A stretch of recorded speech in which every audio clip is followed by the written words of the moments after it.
வணக்கம். நான் doctor Ganesh Kumar, senior consultant neuro surgeon, இங்கே மதுரை வேலம்மாள் ஹாஸ்பிட்டலில். இந்த சீஷர் டிசார்டர்னு சொல்கிறோம், வலிப்பு வியாதி. வலிப்புங்கிறது கால் கை வலிப்பு. கால் கை வலிப்புக்கும் காக்காவுக்கும் சம்மந்தம் கிடையாது. இந்த கால் கையில் வெட்டுறதுனால இசுவ வரதுனால இந்த கால் கை வலிப்பை நாளடைவில் காக்கா வலிப்பு அப்படின்னு சொல்லியிருக்கிறோம். இந்த காக்கா வலிப்பு இருக்கிற பேஷண்ட் நம்மகிட்ட வர்றாங்க. வரும்பொழுது ஆஃப் லேட் நான் என்ன நோட்டீஸ் பண்ணுறேன்னா, பெரும்பாலான அவங்க கையில் ஒரு மெட்டல் காப்பு போட்டிருக்காங்க, இல்லை ஏதாவது ஒரு வகையில் ஒரு இடும்பு கேரி பண்ணிட்டு வராங்க. ஸோ அவங்கள்ட்ட நான் கேட்குறது உண்டு, எதுக்காக கையில் இந்த காப்பு போட்டிருக்கீங்க அப்படின்னு. அவங்க சொல்லுவாங்க, இல்லை வலிப்பு வருதில்ல, இரும்பு இருந்துச்சுன்னா நல்லாயிருக்கும், அதுக்காக போட்டிருக்கேன் சார்னு. ஆக்சுவலாக இரும்புக்கும் வலிப்புக்கும் சம்மந்தமே கிடையாது. சீஷர் டிசார்டர் வலிப்பு மூளையில் இருக்கக்கூடிய எலக்ட்ரிக்கல் ஆக்டிவிட்டியோட ஷார்ட் சர்க்யூட்னால வரக்கூடியது. அதாவது எப்படி ஒரு ஒயர் எலக்ட்ரிக் ஷார்ட் சர்க்யூட் ஆகுது, ஒயர் ஃபயர் ஆகுது இல்லையா, அதே மாதிரி பிரெயினில் இருக்கக்கூடிய அந்த எலக்ட்ரிக்கல் இம்பல்ஸ் போகும்போது சில காரணங்களால ஃபயர் ஆகும். அதனுடைய பிரதிபலிப்பு கை கால் வெட்டுறது. மூளையில் ஒவ்வொரு பகுதிக்கும் ஒரு ஃபங்க்ஷன் இருக்குது. ஃபார் எக்ஸாம்பிள் கை கால் அசைவு பகுதியில் ஃபயர் ஆச்சு அப்படின்னாக்கா கை கால் வெட்டும். சில பேருக்கு கை கால் வெட்ட வேண்டிய அவசியம் இல்லை. வாசனை கண்டுபிடிக்கிற இடத்துல ஃபயர் ஆச்சு அப்படின்னா அவங்களுக்கு நல்லா இருப்பாங்க, உட்காந்தே இருப்பாங்க.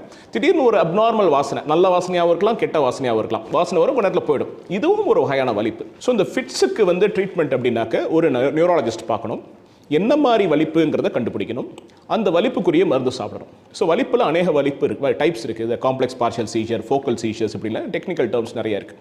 ஸோ நம்ம புரிதலுக்கு எப்படி புரிஞ்சுக்கிறோம் அப்படின்னா, சில வலிப்பு வெட்டுற வலிப்பு, சில வலிப்பு வெட்டாத வலிப்பு, ஆப்சன்ட் சீஷர்ஸாக இருக்கும். ஸோ நம்ம தெரிஞ்சுக்க வேண்டியது, வலிப்பில் அநேக டைப்ஸ் இருக்குது. ஒவ்வொரு விதமான வலிப்புக்கும் ஒரு சில மருந்து மாத்திரைகள் நல்லா கேட்கும். ஸோ நரம்பியல் டாக்டருடைய வேலை எந்த மாதிரியான வலிப்புன்னு கண்டுபிடிச்சு அதுக்கு தகுந்த மாதிரி மாத்திரை கொடுக்கறது பெட்டர். என்ன மாதிரி வலிப்புன்னு கண்டுபிடிக்கிறதுக்கு எம்ஆர்ஐ ஸ்கேன் இருக்குது, சிடி ஸ்கேன் இருக்குது, இஇஜின்னு சொல்லி ஒரு டெஸ்ட், எலக்ட்ரோ என்கெஃபலோகிராஃபின் தலையில் ஒயர்லாம் வச்சு டெஸ்ட் பண்ணி பார்ப்பாங்க. பட் இது எல்லாத்தையும் விட ரொம்ப பெஸ்ட் ஆப்ஷன் என்ன அப்படின்னாக்க, அந்த பேஷண்ட்டுக்கு வலிப்பு வரதை நாங்கள் பார்க்கணும். கண்ணால் பார்த்துட்டோம் அப்படின்னாக்க என்ன மாதிரி வலிப்புன்னு ஈஸியாக கண்டுபிடிச்சிடலாம். That is the best way. EEG, MRI இதெல்லாம் ஓரளவுக்கு தோராயமாக தான் நமக்கு ரிசல்ட் கிடைக்கும். ஸோ நான் யூஸ்வலாக என் பேஷண்ட் என்ன சொல்லுவேன்னா, ஃபிட்ஸ் வந்துச்சுன்னா என்ன சார் செய்யணும்னா, ஃபிட்ஸ் வந்துச்சுனாக்க ஷர்ட் பட்டனை லூஸ் பண்ணி விடுங்க, கையில் ஷார்ப் ஆப்ஜெக்ட்ஸ் வச்சுக்காதீங்க, இதெல்லாம் பண்ணி முடிச்சுட்டு மொபைல் ஃபோன் எடுத்து ஒரு சின்ன வீடியோ கிளிப் எடுத்துருங்க. ஒரு 10 செகண்ட் 20 செகண்ட் இருந்தால் கூட அடுத்து அவங்கள்ட்ட கூட்டம் வரும்போது அந்த வீடியோ கிளிப் காட்டுங்க. என்ன மாதிரி வலிப்போ அதுக்குரிய மருந்து கொடுத்தோம்னா ஃபிட்ஸை சரி பண்ணிக்கலாம். இந்த ஃபிட்ஸில் ரொம்ப காமனாக இருக்கிறது மாத்திரை சாப்பிட்றோம், ஃபிட்ஸ் வலி நின்றுது. இதில் ஒரு அக்ரெசிவ் டைப் இருக்குது, அதாவது ரெக்கரண்ட் அண்ட் ரிஃப்ராக்டரி சீஷர்ஸ். மாத்திரை சாப்பிடுவோம், 3-4 மாத்திரை சாப்பிடுவோம், சாப்பிட்டாலும் ஃபிட்ஸ் வரும். சில பேருக்கு ஒரு நாளைக்கு 3-4 தடவை வரும், சில பேருக்கு வாரத்தில் 5-6 வாட்டி ஃபிட்ஸ் வரும். ஃபிட்ஸ் வரக்கூடாது. ஃபிட்ஸ் அடிக்கடி வந்துச்சுன்னா பிரெயினுடைய ஆக்டிவிட்டி குறைஞ்சிக்கிட்டே இருக்கும், புத்திசாலித்தனம் குறையும், நாளடைவில் நம்மளுடைய நரம்பு தளர்ச்சி ஏற்படும். ஸோ இந்த மாதிரி ரிஃப்ராக்டரி சீஷர் வரவங்களுக்கு ஒரு சர்ஜரி இருக்குது. பிரெயினில் சின்னதாக ஒரு சர்ஜரி பண்ணி விட்டோம் அப்படின்னாக்க ஃபிட்ஸ் வரது நின்றும்.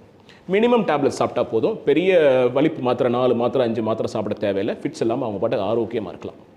So as a neurosurgeon, what I want to say is, இந்த recurrent and refractory seizures, அதாவது தீராத வலிப்பு நோய், அநேக மருந்து மாத்திரைகள் சாப்பிட்டு வலிப்பு நிற்கலை, வலிப்பு குறையலை அப்படின்னா அறுவை சிகிச்சை மூலியமாக வலிப்பை சரி பண்ணுறது இன்னைக்கு நியூரோசர்ஜரி டிபார்ட்மெண்ட்டில் இருக்கக்கூடிய latest advance. It is called epilepsy surgery. அதுக்கு ஒரு துறையே உருவாக்கி வச்சுட்ருக்கோம். நம்ம இந்த நியூரோசர்ஜரி டிபார்ட்மெண்ட்லேயே நாங்கள் 2 எரான்னு சொல்லுவோம்.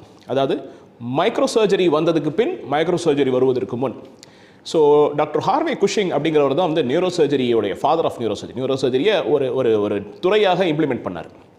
அதுக்கப்புறம் முகமது கசி யாசார்கில்ங்கிறவர் அந்த நியூரோசர்ஜரியை மைக்ரோஸ்கோப் மூலியமாக பண்ணால் நல்ல ரிசல்ட் கிடைக்கும் அப்படின்னு சொல்லி கொண்டு வந்தது முகமது கசி யாசார்கில், துர்க்கியை சேர்ந்தவர். ஸோ இந்த மைக்ரோ நியூரோ சர்ஜரி அப்படிங்கிறது ஒரு பெரிய ரெவல்யூஷன். நியூரோ சர்ஜரியவே ஒரு திருப்பி பார்க்க வச்ச ஒரு டெக்னிக்னா இந்த மைக்ரோ சர்ஜரி. ஸோ இந்த மைக்ரோ சர்ஜரி எதை வச்சு பண்ணுறோம் அப்படின்னாக்க, நம்மகிட்ட ஒரு கருவி இருக்குது. அந்த கருவியினுடைய பேர் மைக்ரோஸ்கோப். மைக்ரோஸ்கோப் அப்படின்னாக்க நமக்கு எல்லாம் என்ன தெரியும், லேபில் இருக்கிற ஒரு மைக்ரோஸ்கோப் ஒரு டேபிள் மேலே வச்சு இந்த செல்ஸ் எல்லாம் பார்க்குறோன்னு கிடையாது. இந்த மைக்ரோஸ்கோப்புங்கிறது ஒரு ஆள் உயர கருவி. இதில் மேக்னிஃபிகேஷன், இது பல சைஸில் மேக்னிஃபை பண்ணும். மேக்னிஃபை பண்ணுறதுனா இது பூத கண்ணாடி கிடையாது. இந்த மைக்ரோஸ்கோப் என்ன பண்ணுனாக்க, மேக்னிஃபிகேஷன் மட்டும் இல்லாமல் ரொம்ப துல்லியமாக பெர்சிஷன் சொல்லுவோம். அதாவது டார்கெட் பண்ணுற மாதிரி எந்த இடத்துல ஆப்ரேட் பண்ணுறோம், அந்த ஆப்ரேட் பண்ணுற தசைக்கும் நரம்புகளுக்கும் எந்த பாதிப்பு இல்லாமல் பிரித்து எடுக்கிறதுக்கு இந்த மேக்னிஃபிகேஷன் அண்ட் டார்கெட் இருக்கிறதுனால